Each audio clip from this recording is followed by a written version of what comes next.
നിലമ്പൂരെന്നല്ല, ഈ ലോകത്ത് എവിടെയാണെങ്കിലും ബൈ ഇലക്ഷൻ എന്ന് പറയുന്നത് സർക്കാരിനെ സംബന്ധിച്ചിടത്തോളം ഭയങ്കരമായ നഷ്ടവും ആ പ്രദേശത്തെ ജനങ്ങളെ സംബന്ധിച്ചിടത്തോളം ഒരു വലിയ ഉപദ്രവവുമാണ്.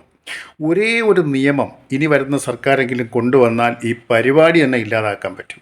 എങ്ങനെയെന്ന് ചോദിച്ചാൽ, തിരഞ്ഞെടുക്കപ്പെട്ട ഏതെങ്കിലും ഒരു MLA തന്നെ വിശ്വസിച്ച ജനങ്ങളെ വഞ്ചിച്ചുകൊണ്ട് MLA സ്ഥാനം രാജിവെക്കുകയാണെങ്കിൽ ആ MLA അതുവരെ ശമ്പളമായിട്ടും ചികിത്സാ സഹായമായിട്ടും ഒക്കെ MLA പദവിയിൽ ഇരുന്നു കൊണ്ട് നേടിയ തുക മുഴുവൻ സർക്കാരിൽ തിരിച്ചടയ്ക്കാനുള്ള ഒരു ഉത്തരവുണ്ടാവണം. അല്ലെങ്കിൽ 80% സർക്കാരിൽ തിരിച്ചടയ്ക്കണം.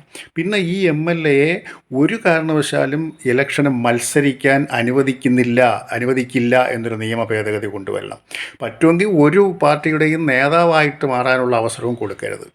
അടുത്ത്, ഒരു ഗവൺമെൻറ് കാലാവധി പൂർത്തിയാക്കാൻ 1 വർഷമോ അതിൽ കുറവോ നാളുകൾ മാത്രമേ ഉള്ളൂ എങ്കിൽ അപ്പോഴാണ് ഒരു MLA രാജിവെക്കുന്നതെങ്കിൽ ആ മണ്ഡലത്തിൻ്റെ ചുമതല സർക്കാർ നേരിട്ട് ഏതെങ്കിലും വകുപ്പിൽ കൂടെ നോക്കണം. അവിടെ ഒരു ഇലക്ഷൻ കൊണ്ടുവരരുത്.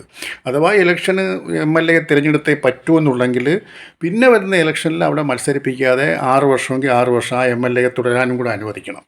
ഇങ്ങനെ 1-2 നിയമ ഭേദഗതി കൊണ്ടുവന്നാൽ ഒരിക്കലും ഒരു കൊണ്ടുവരാൻ പോകുന്നില്ല എങ്കിലും ഒരു സാധാരണ മനുഷ്യൻ്റെ ആഗ്രഹം എന്നുള്ള നിലയിൽ പറയുകയാണെങ്കിൽ ഈ രാജിവയ്പ്പ് പാർട്ടി കാലുമാറലൊക്കെ മതിയാവും.